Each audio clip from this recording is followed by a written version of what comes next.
आराध्य देव के चरणों में वंदन।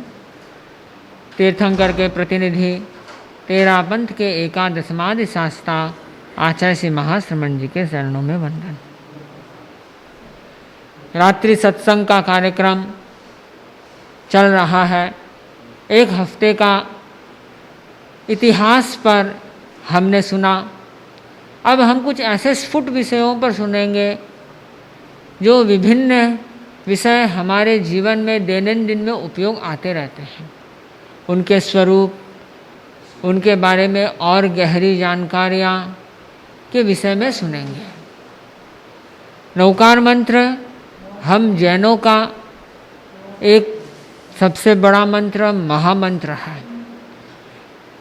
यह प्राय करके हर जैन बालकों को याद है। इस मंत्र का क्या प्रभाव है, इस मंत्र से क्या फायदा होता है, इस मंत्र से क्या जप करने पर व्यक्ति कैसे कैसे उत्थान को प्राप्त होता है, इसे कैसे किया जाना चाहिए, इन सभी विषयों पर हम सुनेंगे। उससे पूर्व मैं मुनि नम्र कुमार जी से कहूँगा कि वे नौकार मंत्र पर एक गीत प्रस्तुत करें। मुनि नम्र कुमार जी। भंते। आध्यात्मिक पथ के अधिनेता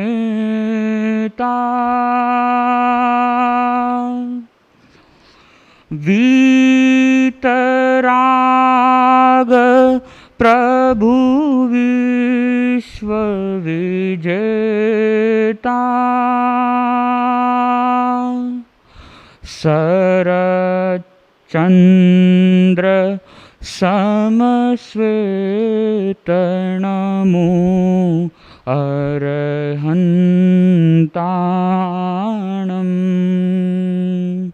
प्राञ्जल प्रणत सचेत नमो अरहन्ताणम् श्रद्धा विनय समेत नमो अरहन्ताणम् प्राञ्जल प्रणत सचेत नमो अरहन्ताणम् अक्षय अरुज अनंत अचल जो अटल अरूप स्वरूप अमल जो अजरामर अद्वैत नमो श्री सिद्धाणम् प्राञ्जल प्रणत सचेत नमो अरहन्ताणम् धर्म संघ के जो संवाहक निर्मल धर्म नीति निर्वाहक शासन में समवेत नमो आयरियाणम्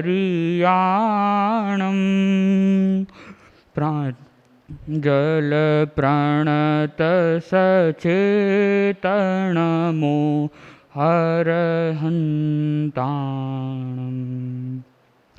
आगम अध्यापन में अधिकृत विमल कमल समजीवन अविकृत समसंयम समुपेतनमो उवज्झायाणं प्राञ्जल प्रणत सचेतनमो अरहन्ताणम् आत्मसाधनालीन अनवरत विषयवासनाओं से उपरत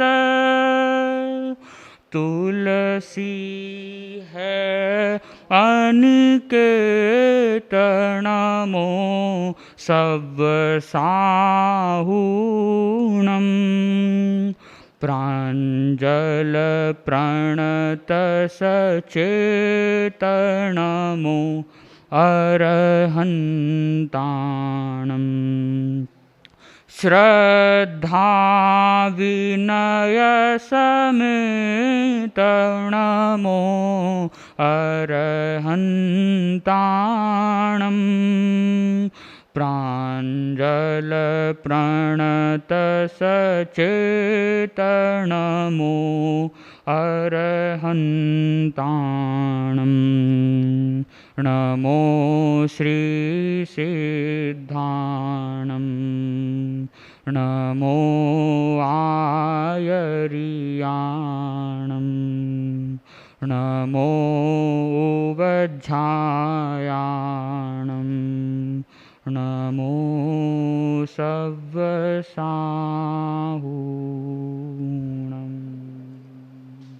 लौकार मंत्र एक ऐसा मंत्र जो असंप्रदायिक है और हर मनुष्य के जपने योग्य है, चाहे वह जैन हो, नॉन जैन हो, कोई भी हो। मानव मात्र और देव भी इसका जप करते हैं और उन्हें करना भी चाहिए। तो इस महामंत्र के ऊपर मैं मुनि श्री मुकुल कुमार जी स्वामी से निवेदन करूंगा कि वे वक्तव्य प्रस्तुत करें। मुनि श्री मुकुल कुमार जी स्वामी। तुमको ज्योति से भर देंगे, हाथों में सूरज धर देंगे। तुमको ज्योति से भर देंगे, हाथों में सूरज धर देंगे। चेहरे सभी चमक जाएंगे, चेहरे सभी चमक जाएंगे। कुछ ऐसा जादू कर देंगे, कुछ ऐसा जादू कर देंगे। पुण्य श्लोक रुजुता के रक्ताभ आचार्य श्री महासमन जी के पाद पंकज में सभक्ति वंदना। मुनि मनन कुमार जी, एक बार एक ग्रामीण व्यक्ति के मन में एक जिज्ञासा उठी कि इतने वर्षों से मैं हिंदुस्तान में रह रहा हूं, कभी ताजमहल नहीं देखा। विदेशों से हजारों हजारों लोग ताजमहल को देखने के लिए उपस्थित होते हैं और मैं हिंदुस्तान में रहकर भी ताजमहल को नहीं देख पाया। एक बहुत बड़ी कमी है जीवन की। मुझे जाना चाहिए और ताजमहल का अवलोकन करना चाहिए। ताजमहल आगरा में। गाड़ी में बैठा, टिकट ली और आगरा की ओर रवाना हो गया। लक्ष्य था कि मुझे ताजमहल को देखना है। लंबा सफर था तो सरल मना व्यक्ति ने सोचा कि विश्राम कर लिया जाए। सो गया, नींद भी लग गई। संयोग ऐसा बना कि कुछ एक स्टेशन गुजरे होंगे। आगे जब गाड़ी रुकी तो एक व्यक्ति उसमें चढ़ा और उसी ग्रामीण व्यक्ति के पास में आकर के बैठा। वो रेडियो प्रेमी था, उसने रेडियो ऑन किया और रेडियो ऑन करते ही ये आवाज आई, ये आकाशवाणी आगरा है। अचानक तीव्र ध्वनि हुई, वह निद्रा से उठा, आकाशवाणी तो नहीं सुन पाया, इतना ही सुना ये आगरा है। उसे लगा कि आगरा आ गया है। बिना सोचे समझे पता किए, जो ही अगले स्टेशन पर गाड़ी रुकी और उतर गया। स्टेशन से बाहर आया, एक रिक्शे वाले को देखा और कहा कि भैया मुझे ताजमहल ले चल। कि इतना तो वो जानता ही था कि आगरा में बच्चा बच्चा जानता है कि ताजमहल कहां पर है। रिक्शे वाले ने सोचा, अरे ताजमहल तो आगरा में है, ये कहां आ गया। फिर सोचा मुझे क्या, लगता है कोई मूर्ख व्यक्ति है, इसे मूर्ख बनाना चाहिए, अपने तो पैसे आएंगे। उसने कहा चलो, पर 50 रुपये लगेंगे। उसने कहा कितने भी लगे, जब इतनी दूर आया हूं तो ताजमहल तो देखकर ही जाऊंगा। रिक्शा में गलियों में घुमाता रहा और एक तंग गली के बाहर लाकर रिक्शा खड़ा कर दिया और कहा कि भैया अब आगे ये रिक्शा नहीं जा सकता, तुम्हें पैदल ही मंजिल को तय करना होगा। सीधे जाना, फिर राइट में मुड़ जाना, सामने ताजमहल दिख जाएगा। उस सरल मना व्यक्ति ने पैसे दिए और रवाना हुआ। सीधा गया, फिर राइट में मुड़ा, कोई ताजमहल नहीं था, फोटो तो देख ही रखी थी। फिर लेफ्ट में, फिर राइट में, आगे ऐसे बढ़ता गया, पर कहीं ताजमहल नहीं मिला। और हो तो मिले। संयोग से एक व्यक्ति को उसने सामने आते हुए देखा और उसने सोचा भी इससे पूछ लूं। तो उससे कहा कि भाई साहब, क्या बता सकते हैं ताजमहल कहां पर है। सामने वाले व्यक्ति को गुस्सा आया और उसने एक जोरदार थप्पड़ मारते हुए कहा कि नालायक, मैं 6 महीने से यहां अपनी कुतुब मीनार ढूंढ रहा हूं, मुझे मेरी कुतुब मीनार नहीं मिली, तुम्हारा ताजमहल कहां से मिलेगा। जहां अज्ञानता होती है वहीं ऐसी हास्यास्पद स्थिति बन जाती है। नवकार मंत्र के संदर्भ में भी अगर मैं देखूं, विश्लेषण करूं, तो ऐसी अज्ञानता मुझे लोगों में परिलक्षित होती है। एक 2 साल के बच्चे को जब वो बोलना सीखता है, नवकार मंत्र रटाना प्रारंभ कर दिया जाता है, कंठस्थ करा दिया जाता है। किंतु नवकार मंत्र का अर्थ क्या है, नवकार मंत्र का जपने का उद्देश्य क्या है, उसकी उपयोगिता क्या है, प्रयोग विधि क्या है, फलोपलब्धि क्या है, इसके संबंध में मुझे लगता है कि 90 वर्ष तक भी अनुष्ठान करने के पश्चात भी वो नवकार मंत्र के रहस्यों को समझ नहीं पाता और निष्प्रयोजन ही एक कार्य निरंतर चलता रहता है और उस क्रिया में वेग उत्पन्न नहीं होता, उस क्रिया में तेजस्विता प्रकट नहीं होती। आज हमें नवकार मंत्र पर मीमांसा करनी है, नवकार मंत्र की समीक्षा करनी है, उसके रहस्यों को जानना है। जैनाचार्यों ने नवकार मंत्र की महत्ता को उद्भाषित करते हुए कहा गया, जेके भी गया मुखम गच्छन्ति के कम्मल मुक्का। अतीत में जितने भी व्यक्ति मोक्ष में गए हैं, वर्तमान में मोक्ष गमन कर रहे हैं और भविष्य में भी सिद्ध बुद्ध मुक्त होकर के सभी दुखों का अंत करेंगे, शाश्वत सुखों का वर्ण करेंगे, तो उसमें एकमात्र सशक्त आधार नवकार मंत्र ही है। इससे बढ़कर नवकार मंत्र की ओर उपलब्धि क्या होगी। आचार्य अभयदेव सूरी ने तो यहां तक कह दिया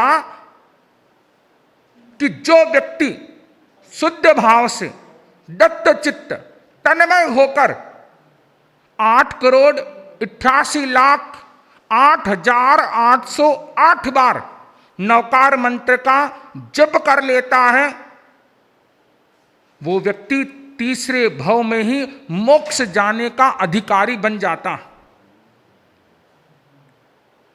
किंतु आवश्यक है श्रद्धा। कहते हैं चैतन्य महाप्रभु के अंतर्वासी शिष्य हरिदास, जिनकी एक भीष्म प्रतिज्ञा थी कि जब तक मैं प्रतिदिन 1.25 लाख जाप नहीं कर लूं, मंत्र का अनुष्ठान नहीं कर लूं, तब तक मुंह में अन्न जल भी ग्रहण नहीं करूंगा। जो ऐसे तन्मय और पागल होकर निकल पड़ते हैं, वे ही अपूर्व अनुशीलन, अनुभावन और शक्ति का संवर्धन कर सकते हैं, ऊर्जा के उत्तुंग शिखर को छू सकते हैं। नवकार मंत्र एक विलक्षण मंत्र है। उससे पहले आवश्यक है उसकी अर्थबोध की यात्रा। संस्कृत वाङ्मय में कहा गया है तज्जप तदर्थ भावनम। किसी भी जप को करने से पूर्व, मंत्र की आराधना से पूर्व उसका अर्थ ज्ञान अत्यावश्यक है, अपेक्षित है। जहां पर अर्थ का अभाव होता है, केवल शब्दोच्चार तक मंत्र सिमट कर रह जाता है, वो अपनी उपयोगिता सिद्ध नहीं कर पाता, लक्ष्य की सिद्धि तक हमें नहीं ले जा सकता। एक बार एक युवक मेरे पास बैठा था और वह मंत्र का जप कर रहा था। एक मंत्र का जप करते हुए अंत में वो बोला भक्षय भक्षय स्वाहा। मैं चौंका और मैंने कहा भाई क्या बोल रहे हो? क्योंकि वो मंत्र मेरे ध्यान में था, किस ग्रंथ में उल्लेखित है ये भी ध्यान में था। तो मैंने कहा कि भाई भक्षय भक्षय नहीं है, यहां रक्षय रक्षय स्वाहा जैनाचार्यों ने निर्दिष्ट किया है। उसने कहा कि नहीं महाराज, भक्षय भक्षय है, मैंने किताब में पढ़ा है। उसने किताब में बताया तो वही लिखा हुआ था, शायद गलती से छप गया था। किताब में लिखने वालों ने भी लिख दिया और अर्थ के अभाव में सामने वाले व्यक्ति ने भी गलत धारण कर लिया। ये तो अच्छा था कि लंबा समय नहीं बीता। अगर कुछ समय और बीत जाता तो वह मंत्रानुष्ठान उसके लिए कष्टप्रद, दुखप्रद और अमंगल का हेतु भी बन सकता था। उसे मानसिक और शारीरिक रूप से उद्वेलित, दुखित और पीड़ित भी कर सकता था। इसलिए किसी भी मंत्र की आराधना से पूर्व उसके अर्थ को जान लेना बहुत जरूरी होता। आज हम नवकार मंत्र के संदर्भ में कुछ प्रश्नों को उत्तरित करेंगे। सबसे पहला प्रश्न है कि नवकार मंत्र की प्रामाणिकता का आधार क्या है। जैसे कई बार मैं उदाहरण के रूप में कहता हूं, अगर किसी को यह पूछा जाए यदा यदा ही धर्मस्य ग्लानिर्भवति भारत, ये किसका श्लोक है? तो प्राय अधिकांश लोग सहज ही कह देते हैं कि गीता से लिया गया। अगर जैनियों से यह प्रश्न किया जाए कि नवकार मंत्र किस ग्रंथ से लिया गया है, किस आगम से लिया गया है, नवकार मंत्र की प्रामाणिकता का आधार क्या है, हम कैसे माने कि महामंत्र है? अधिकांश लोगों के पास इसका कोई उत्तर नहीं होता। हर जैनी व्यक्ति को नवकार मंत्र की प्रामाणिकता का ध्यान होना चाहिए, ज्ञान होना चाहिए, विज्ञान होना चाहिए।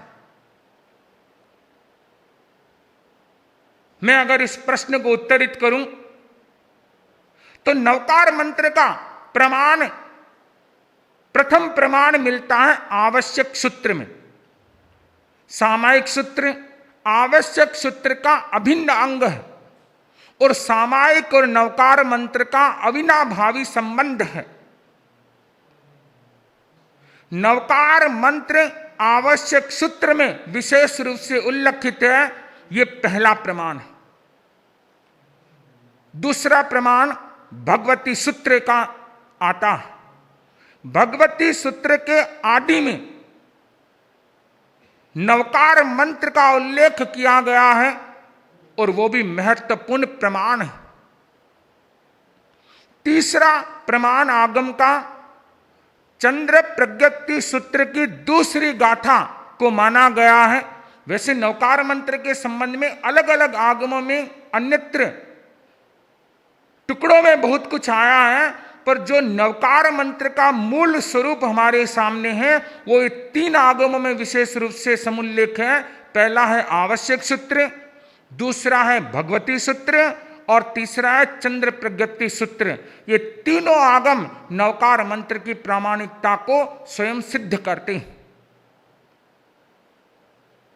तो पहले हमने जाना कि नवकार मंत्र की प्रामाणिकता का आधार क्या है। दूसरा प्रश्न, नवकार मंत्र का मूल नाम यानी कि आगमिक नाम क्या है। नवकार मंत्र बोलचाल की भाषा में हम कहते हैं, पर इसका जो मूल नाम है अधिकांश लोग अनभिज्ञ और अपरिचित हैं। नवकार मंत्र का मूल नाम है पंच मंगल महाश्रुत स्कंध। तीर्थंकरों की वाणी को श्रुत स्कंद कहा जाता है, यानी कि ज्ञान का भंडार। किंतु ये महाश्रुत स्कंद पंच मंगल, पांच मंगल, महामंगल व्यक्तित्व जो ज्ञान के महान भंडार हैं, ये इसका शाब्दिक अर्थ है। तो नवकार मंत्र का आगमिक मूल नाम है पंच मंगल महाश्रुत स्कंध और इसका सिद्धांतिक नाम बताया गया पंच परमेष्टि महामंत्र। परमेष्टि शब्द को व्याख्यायित करें, परम उत्कृष्ट स्थाने तिष्ठति परमेष्ठित। परम उत्कृष्ट स्थान पर जो विराजमान है, शोभायमान है, सुशोभित है, वे पंच मंगल परमेष्ठि कहलाते। इसका तीसरा संक्षेप नाम बताया गया अ सी आ उ सा नमः। ये संक्षेप नाम अत्यंत प्रभावोत्पादक माना गया। तेरापंथ इतिहास के दर्पण में देखें तो तेरापंथ धर्म संघ के चतुर्थ आचार्य श्रीमद जयाचार्य ने इसी संक्षेप नवकार मंत्र के आधार पर दिव्य शक्तियों से साक्षात्कार किया था।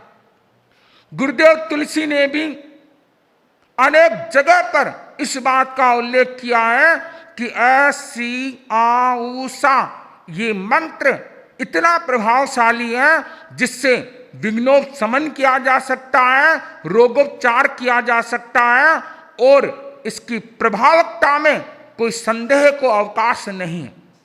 एक छोटा सा प्रयोग मैं आपको बताऊं। प्राचीन ग्रंथ में आचार्य बप्प भट्टी कहते हैं, जो व्यक्ति यशस्वी बनना चाहता है, सुख समृद्धि और सफलता का परचम लहराना चाहता है, वे एक प्रयोग करें। प्रातःकाल ठीक सूर्योदय के समय जो इस सूर्योदय की प्रथम किरण हमारे सामने प्रस्तुत हो, उस समय ओम अ सी आ उ सा नमः ओम, आगे भी ओम और लास्ट में भी ओम, मैं दोबारा दोहरा रहा हूं, ओम अ सी आ उ सा नमः ओम। इस मंत्र की 5 माला सूर्य के सम्मुखीन होकर के या पूर्व दिशा में इसका अनुष्ठान किया जाए, मंत्र की आराधना की जाए, तो व्यक्ति कुछ ही समय के बाद जीवन में अचिंत्य लाभ की प्राप्ति करता है, अनुभूति करता है, इसमें कोई दो राय नहीं। और इसका रूढ़ नाम माना गया है नवकार मंत्र। अगर हम नवकार शब्द की व्याख्या करें तो नवकर्णम इति नवकार है।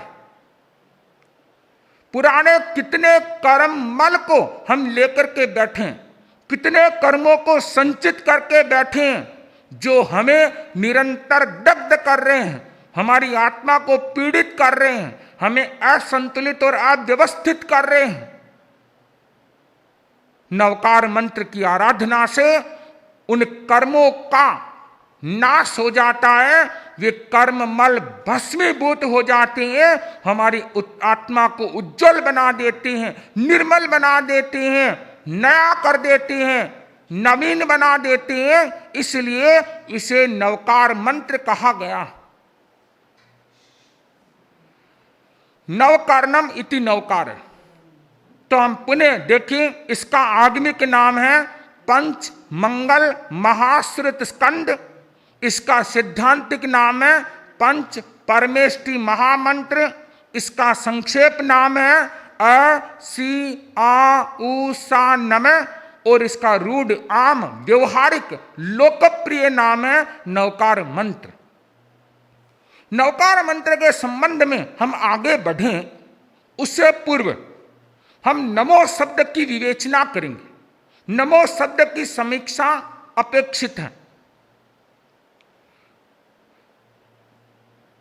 नमो शब्द बहुत महत्वपूर्ण है। इसमें अण का भी प्रयोग होता है और न का भी प्रयोग होता है। नमो, नमो का अर्थ है नमस्कार करना। नमस्कार वही कर सकता है जो अहंकार का विसर्जन करता है। एक उर्दू शायर ने बहुत सुंदर कहा, झुकता वही है जिसमें कुछ जान है, झुकता वही है जिसमें कुछ जान है। अकड़पन तो खास मुर्दे की पहचान है, अकड़पन तो खास मुर्दे की पहचान है। विनम्रता का, नमनीयता का उद्भव तभी होता है जब व्यक्ति अहंकार को तिलांजलि देता। एक रूपक में बहुत सुंदर कहा गया कि एक बार एक कटोरी ने कलश से कहा कि क्या बात है, जो कोई भी पात्र तुम्हारे पास उपस्थित होता है तुम उसे पानी से भर देते हो, लबालब कर देते हो। मैं तुम्हारे सन्निकट रहती हूं, तुम्हारे परिपार्श्व में रहती हूं, तुम्हारी छाया बनकर रहती हूं और खाली की खाली। तब कलश ने कटोरी को जो उत्तर दिया वो मर्मस्पर्शी था। कलश ने कहा कि हे कटोरी, जो भी पात्र मेरे पास आता है वो बड़ी विनम्रता से मेरे नीचे रहता है और मैं झुक करके उसके भर देती हूं। तुम तो अहंकार के रथ पर सवार होकर मेरे सिर पर बैठी हो। जो व्यक्ति सिर पर बैठ जाता है, अहंकारी होता है, उसका पात्र तो खाली का खाली ही रहता है, वो रीता का रीता ही रहता है। और एक कवि ने कितना सचोट कहा है कि दीपक बुझ जाता है जलते जलते, दीपक बुझ जाता है जलते जलते और सांस निकल जाता है चलते चलते। दीपक बुझ जाता है जलते जलते और सांस निकल जाता है चलते चलते। किसका अहंकार टिका है इस धरती पर, किसका अहंकार टिका है इस धरती पर। सूरज कह जाता है ढलते ढलते, सूरज कह जाता है ढलते ढलते। तो नमो शब्द तब साकार होता है, जीवन का अंग तब बनता है जब अहंकार का विसर्जन होता है। दूसरी बात, नवकार नमो का एक अर्थ और है, न प्लस मो। मो का अर्थ है मेरा, मम, न मतलब नहीं, मेरा कुछ भी नहीं। अनासक्ति का जो भाव है अनासक्ति का जो शंखनाद है वो नमो शब्द है।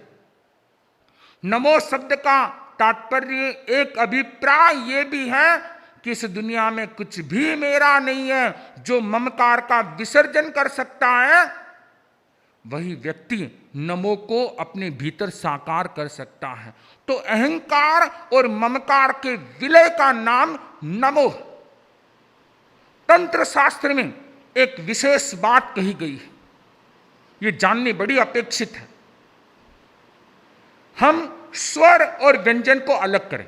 नमो शब्द में से स्वर और व्यंजन को अलग करें तो देखें, न में स्वर है अ, न प्लस अ, मो, म प्लस ओ, तो 4 अक्षर हो गए।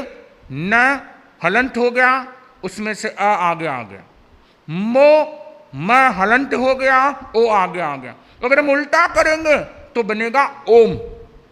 नमो में भी ओम की शक्ति छिपी हुई है, ओम का नाद छिपा हुआ है, ओम का रहस्य अंतर्गर्भित है। ओम ब्रह्मांड की ऊर्जा का एक ऐसा प्रतीक अगर वो सिद्ध हो जाए तो जीवन का कायाकल्प कर सकता है, जीवन का कल्याण कर सकता है, जीवन का उद्धार कर सकता है। जो व्यक्ति नमो को साध लेता है वह ओम की शक्ति को भी आकर्षित कर लेता है, ओम को भी साकार कर लेता है, जीवित कर लेता है। ऊर्जा के अक्षय भंडार का नाम नमो कहा जा सकता है। इतना ही नहीं, हम नमः शब्द, नमो शब्द मूल बनता है नमः। संस्कृत में विसर्ग को ओ आदेश हो जाता है तो नमो शब्द घटित होता है।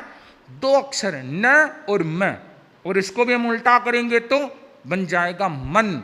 जो मन को साध लेता है, मन को स्थिर कर देता है, मन को एकाग्र कर देता है, वहां नमो साकार होता है। और शब्द शास्त्र के अनुसार न सूर्य का वाचक है और मैं अक्षर चंद्रमा का वाचक है। सूर्य उष्णता का प्रतीक है और चंद्रमा शीतलता का प्रतीक है। ब्रिटेनिका के विश्व कोश में लिखा है कि पॉजिटिव और नेगेटिव इन दोनों को मिलाकर ही ऊर्जा पैदा होती है, विद्युत पैदा होती है। नमो में सूर्य की उष्णता भी है, सूर्य की शक्ति भी है, सूर्य का आलोक भी है, तो चंद्रमा की शीतलता भी है। दोनों नमो में साकार होती है। नमो शब्द का घर्षण, नमो शब्द का उच्चारण वस्तुतः एक नई तरंग, नई लहर पैदा करता है और हमारे जीवन में हमें एक नई दृष्टि से, एक नई सृष्टि से साक्षात्कार करवा देता है। आज का हमारा जो मूल विषय है कि नमस्कार मंत्र महामंत्र क्यों, महामंत्र क्यों, नवकार मंत्र कहते तब तक तो बात ठीक थी। जगह जगह लिखा आता है नमस्कार महामंत्र। क्यों? महामंत्र कहने का ठेका हमने ही ले रखा। एक सनातन परंपरा का व्यक्ति कहे कि ओम नमः शिवाय ये हमारा महामंत्र है, कोई कहता श्री गणेशाय नमः महामंत्र है, कोई कहता मृत्युंजय महामंत्र तो वैसे ही प्रसिद्ध है। लाखों करोड़ों मंत्र हैं, उसमें से नवकार मंत्र को ही हम महामंत्र क्यों कहें? सभी अपने अपने मंत्रों को महामंत्र कहते हैं, तो फिर हमारे महामंत्र कहने का औचित्य क्या रह जाएगा, उपयोगिता क्या रह जाएगी? महामंत्र है, वास्तव में है, और उसका तात्विक आधार भी है। मैं आपको बताऊं, कोई भी मंत्र व्याकरण के बिना सृजित नहीं होता, निर्मित नहीं होता। व्याकरण के आधार पर ही मंत्रों का निर्माण होता है। साबर मंत्रों को हम छोड़ दें, वो एक औपाधिक विधि है। बाकी जितने भी मंत्र होते हैं उनमें व्याकरण का अपना आधार होता है। व्याकरण एक बहुत बड़ा माध्यम। तो हम देखें, आज नवकार मंत्र को नए रूप में देखें, नए रूप में सुने, नए रूप में जाने कि हमारे नवकार मंत्र में कितनी शक्ति है, कितनी ऊर्जा है।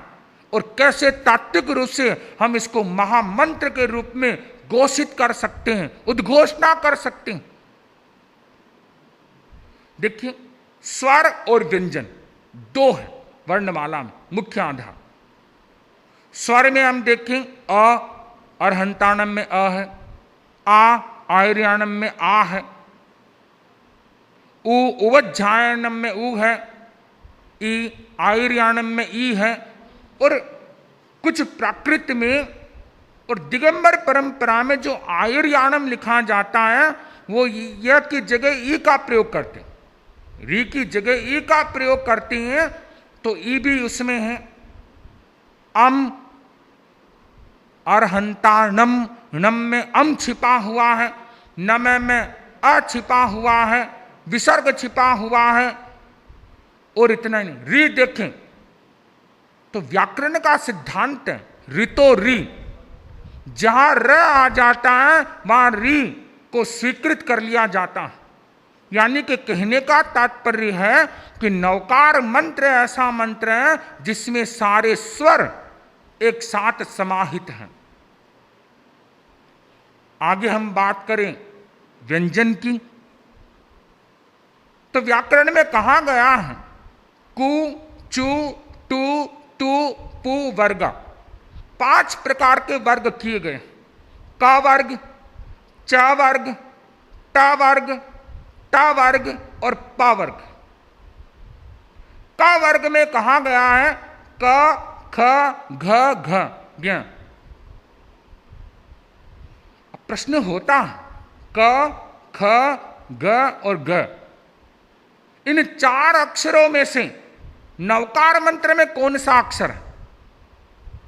ध्यान से देखेंगे तो आपको दिखेगा नहीं, कहीं उल्लेख नहीं मिलेगा, पर है। हम देखें लोये शब्द आता है, लोये शब्द का मतलब है लोक। प्राकृत में लोक शब्द के लिए लोये शब्द का भी प्रयोग हुआ है और लोग शब्द का भी प्रयोग हुआ। हम बोलते हैं लोगस्य में लोगस्य उज्जो यगरे, यहां पर ए का प्रयोग नहीं हुआ लोक के लिए, ग का प्रयोग हुआ। इसका मतलब भी यही है, लोक में उज्जो यगरे, उद्योत करने वाले। नमोत्थुनम की परिपाटी में भी आता है लोग नहानम, यहां भी लोक शब्द के लिए ग का प्रयोग हुआ। तो ए और ग ये समानार्थक होने से, समान रूप में होने से यहां पर हम क वर्ग को स्वीकार कर सकते हैं। और ऐसा माना गया है संस्कृत में, एक भी वर्ग का अक्षर आ जाता है तो उस पूरे वर्ग को स्वीकार कर लिया जाता है। इस अपेक्षा से क वर्ग है। अब हम बात करें च वर्ग की, तो च वर्ग में उवज्झायनम में झ का प्रयोग हुआ है, च, छ, ज, झ, ज का प्रयोग हुआ है। इस अपेक्षा से च वर्ग का समावेश भी इसमें हो गया। अगर हम ट वर्ग की बात करें तो अण ट वर्ग में आता है, और नमो अर्हंताणम आगे भी आया, अण बाद में भी आया है। अण का प्रयोग भी बहुत मात्रा में हुआ। प्रसंगवश में आपको बता दूं, अण शब्द का प्रयोग नमो अर्हंताणम, नमो सिद्धाणम, अण का प्रयोग प्रारंभ में भी हुआ है और अंत में भी हुआ है, लगभग 10 बार।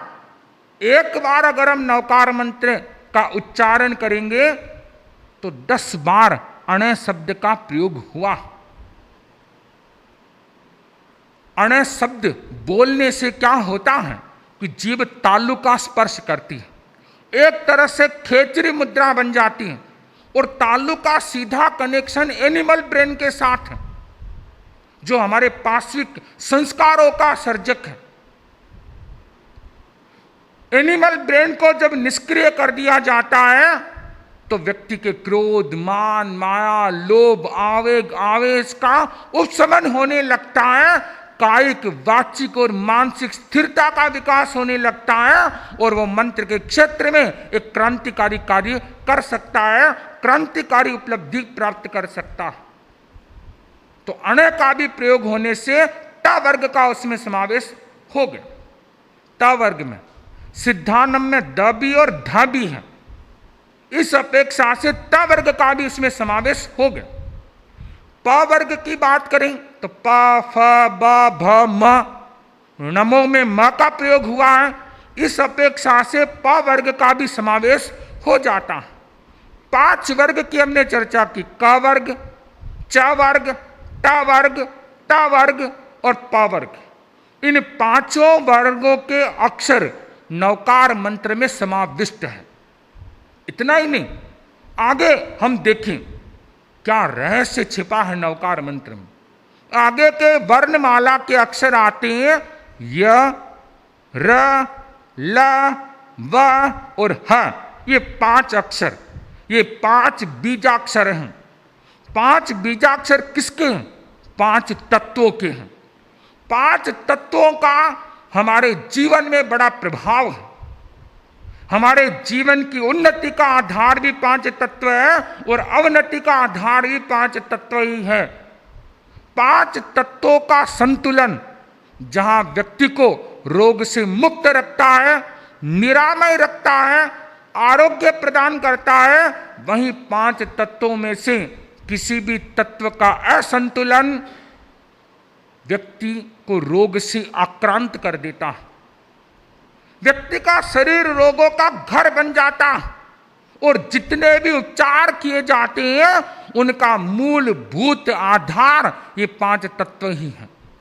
तो हम देखें यह बीज मंत्र ये वायु तत्व का प्रतिनिधित्व करता है।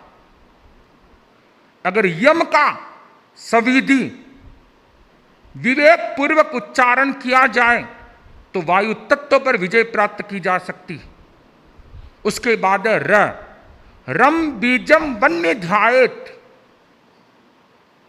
र अक्षर अग्नि तत्व का प्रतिनिधित्व करता और हमारे संपूर्ण जीवन तंत्र को संचालित करने में अग्नि का विशेष महत्व है। कहते इसका शरीर तो ठंडा हो गया, ठंडा हो गया मतलब गया, क्योंकि जब तक तेजस भीतर है, अग्नि का उद्दीपन है, व्यक्ति को कोई खतरा नहीं। रम बीजा अक्षर का सम्यक प्रयोग किया जाए, भयंकर से भयंकर ठंड में भी तापमान को बढ़ाया जा सकता है, उष्मा को प्राप्त किया जा सकता है। अग्नि तत्व के संतुलन के लिए रम बीज का बड़ा महत्व है। ल बीज मंत्र है पृथ्वी तत्व का, यह है वायु तत्व का, र है अग्नि तत्व का और ये ल शब्द पृथ्वी तत्व को मजबूत करता है, सशक्त करता और संतुलित बनाता। फिर है वम वम। अगर वम का प्रयोग किया जाए, वम का उच्चारण किया जाए तो जल तत्व का प्रतिनिधित्व करने के कारण, जल तत्व की प्रधानता के कारण वम का उच्चारण भीतर शीतलता का विकास करता है, शीतलता को पैदा करता है, भीतर की उष्मा को शांत कर देता है। और अंतिम 5वां तत्व का अक्षर है हम अक्षर बीजाक्षर ये आकाश तत्व का प्रतिनिधित्व करता है। इन 5 बीजाक्षरों को अगर साध लिया जाए तो 5 तत्वों को साधा जा सकता है। हम देखें आयर्यानम में य का प्रयोग हुआ है, अर्हंतानम में र का भी प्रयोग हुआ है, नमो लोये में ल का भी प्रयोग हुआ है, उवज्जायनम में व का भी प्रयोग हुआ है और अर्हंतानम ह का भी प्रयोग हुआ है।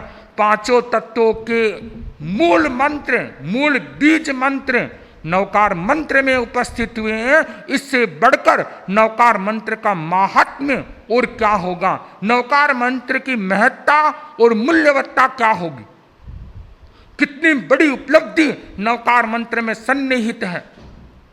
इतना ही नहीं, आगे हम देखें तो संस्कृत व्याकरण के अनुसार ससो स जहां पर स आ जाता है वहां पर अन्य दो का भी उसमें समावेश हो जाता है। तीनों का प्रतिनिधित्व, तीनों की उपयोगिता केवल एक स ही साकार कर देता है। तो स सिद्धानम में भी स है, साहुनम में भी स है। इस अपेक्षा से अगर हम देखें, व्याकरण के आधार पर देखें, तो सारे स्वर और व्यंजन नौकार मंत्र में छिपे हुए हैं, रहस्यमय ढंग से छिपे हुए हैं। मैंने अनेक मंत्रों को देखा, लगभग 60,000 से भी अधिक मंत्रों को देखने का, सुनने का, पढ़ने का और प्रयोग करने का कई मंत्रों का काम पड़ा।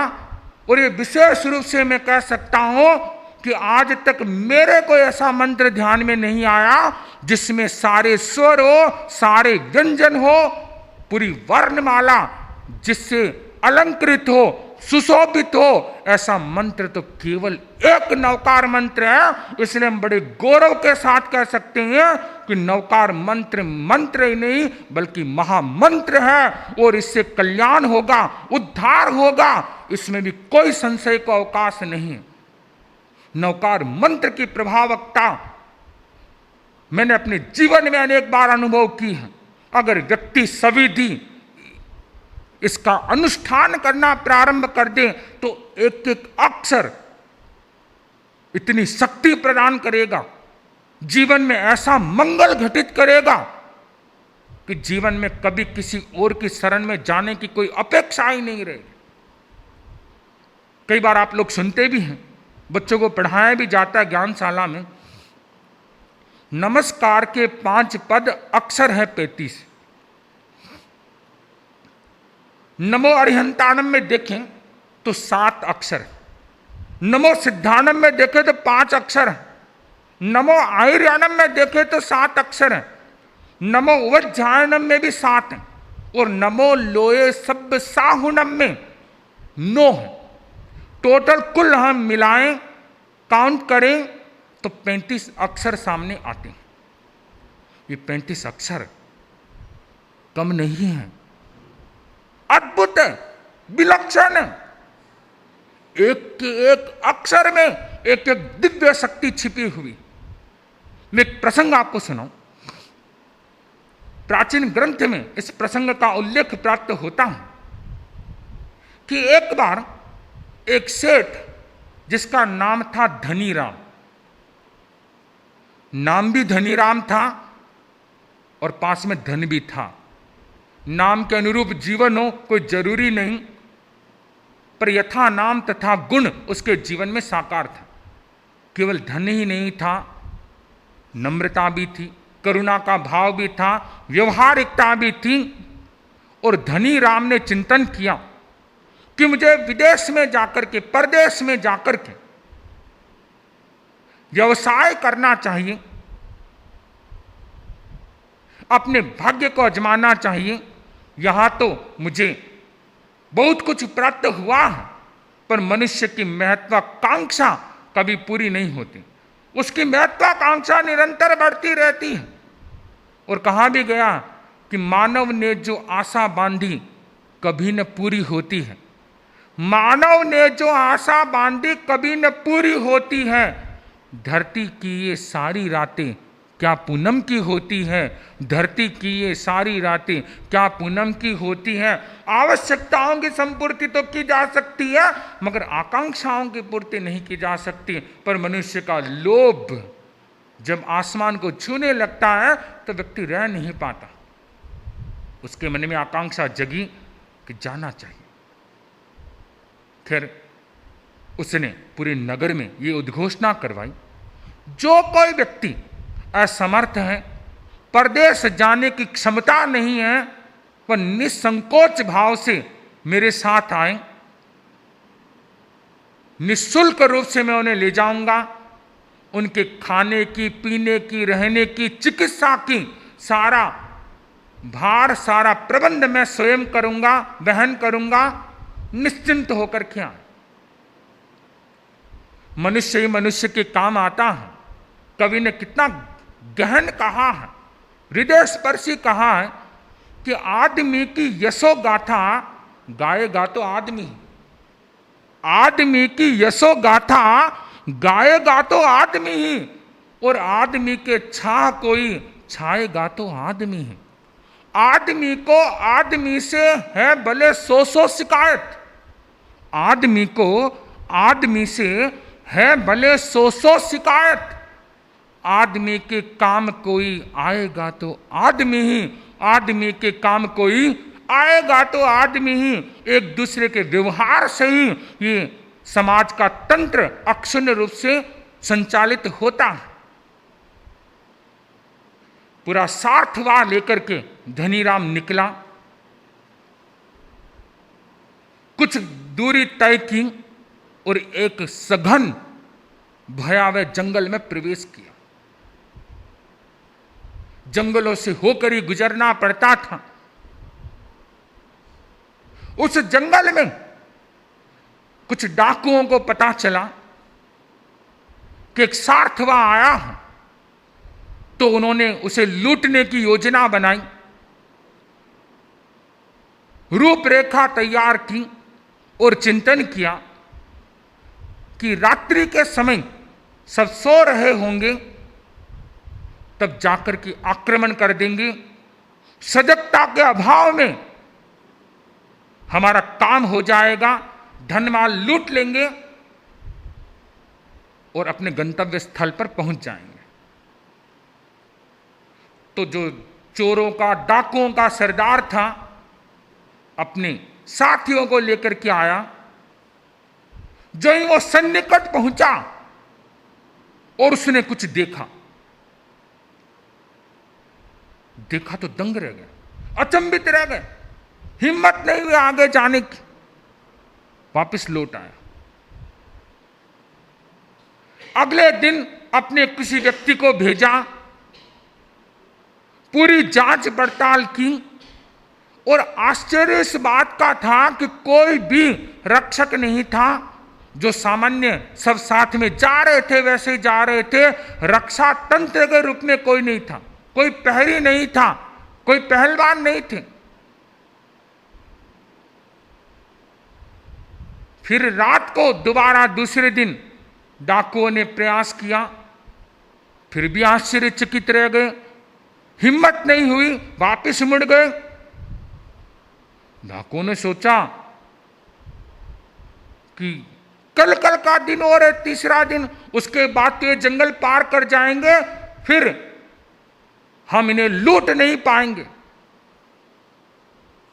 उससे रहा नहीं गया, उसने वेश बदला और वेश बदल करके उन्हीं लोगों के बीच में पहुंचा और ढूंढते ढूंढते धनीराम के पास आ गया।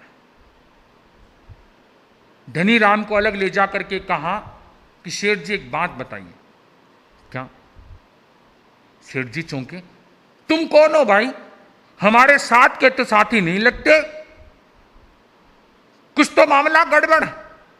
तो उसने सहजता से कहा कि मैं डाकू हूं, पर मैं अभी तुम्हें लूटने के लिए नहीं आया हूं, मेरे मन में एक जिज्ञासा है, वो जिज्ञासा को शांत करने के लिए, समाहित करने के लिए उपस्थित हुआ। तो कहा कहिए क्या जिज्ञासा है? तो कहा जिज्ञासा यह है कि मैं 2 दिन से आ रहा हूं और मैंने देखा, दिन में पूरा मैंने पता किया, छानबीन करवाई, गुप्तचरों से निगाह करवाई, कोई सुरक्षा कर्मी नहीं। और रात को मैंने आकर के देखा कि 35 घोड़े और उस हर घोड़े पर एक पहरेदार सुरक्षा कर्मी बैठा हुआ है और हाथ में भाले हैं और पूरे परिसर का वो एक तरह से पहरा दे रहे हैं, परिक्रमा कर रहे हैं। इतना मजबूत सुरक्षा तंत्र, रात में रहता और दिन में गायब। उसने कहा कौन सा सुरक्षा तंत्र, कौन से 35 घोड़े, कौन से घुड़सवार? मेरे तो कोई भी सुरक्षा नहीं है, मेरा कोई भी व्यक्ति नहीं है, मैंने आज तक नहीं रखा, मुझे तो अपने इष्ट पर भरोसा है। तो उसने कहा नहीं सेठ जी, 35 तो घोड़े थे, उसके ऊपर सवार भी व्यक्ति थे। एक विचित्र बात और देखी। क्या? 34 तो मानव थे, सब कुछ ठीक था, कोई समस्या नहीं थी। एक 35वां घोड़ा, उस पर एक मनुष्य तो बैठा है, पर उसका धड़ सिर नहीं है। बिना सिर के धड़ वाले व्यक्ति को देखकर कोई भी डर जाए। इसलिए मैं अचंभित हो गया, आश्चर्यचकित हो गया और मेरी हिम्मत नहीं हुई, मैं साहस नहीं कर पाया आप लोगों को लूटने का। तब धनीराम ने कहा, भाई एक काम करना, आज रात को दोबारा आना और आकर के देखना और कल मेरे से मिलना। उसने कहा कि ठीक है, मैं देखता हूं। अगले दिन, उसी दिन रात को सरदार अपने साथियों के साथ आया और उसने देखा। देख करके अगले दिन वापस धनीराम के पास गया और जाकर के कहा कि सेठ जी, इतने दिन तो 34 तो सलामत थे, 35वां खंडित था, पर आज रात को 35 के 35 व्यक्ति सलामत थे, उसका सिर भी आ गया था। तब धनीराम ने रहस्योद्घाटन करते हुए कहा कि भाई मेरी कोई सुरक्षा नहीं थी, ये मैं नवकार मंत्र की आराधना करता हूं, उसके 35 अक्षर हैं और 35 के अक्षरों की हर अक्षर की एक दिव्य शक्ति शायद मेरी सुरक्षा कर रही थी, मेरी रक्षा कर रही थी। एक अक्षर मैं गलत उच्चारण कर रहा था, इसलिए वो सर नहीं था। तुमने मुझे कहा, मैंने ध्यान दिया, उसका शुद्धिकरण किया और 35 के 35 सलामत हो गए। ये 35 अक्षर बड़े रहस्यमय हैं। आज तो मैंने केवल घटना सुनाई है, इन 35 अक्षरों का रहस्य क्या है, इन अक्षरों की उपयोगिता कैसे सिद्ध करें, कैसे हम इन 35 अक्षरों की ऊर्जा को अपने भीतर महसूस करें, इस नवकार मंत्र का कैसे लाभ उठाएं, अभी रहस्य बहुत बाकी है। कुछ संक्षेप सी चर्चा मैंने आपसे की है, समय आने पर और अधिक चर्चा की जा सकेगी। ओम अरा। आपने नवकार मंत्र के कुछ रहस्यों के विषय में सुना था। इनके 35 अक्षरों के ऊपर आपने कुछ वर्णन सुना, जो इस मंत्र को, महामंत्र का स्वरूप देती है। और इस महामंत्र को जप करके सभी अपना प्रणाम करें। इसी के साथ मंगल पाठ का कार्यक्रम पूर्ण करना है। चत्तारि मंगलम अर्हंता मंगलम सिद्धा मंगलम साहू मंगलम केवली पुण्यतो धम्मो मंगलम। चत्तारि लोकोत्तमा अर्हंता लोकोत्तमा सिद्धा लोकोत्तमा साहू लोकोत्तमा केवली पुण्यतो धम्मो लोकोत्तमो। चत्तारि सन्नम पवज्जामि अर्हन्ते सन्नम पवज्जामि सिद्धे सन्नम पवज्जामि साहू सन्नम पवज्जामि केवली पुण्यतम धम्मम सन्नम पवज्जामि। विघ्न हरण मंगल करण साम भिक्षुनो नाम गुण ओलक स्मरण किया सरे अचिंत्या काम सरे अचिंत्या काम सरे अचिंत्या।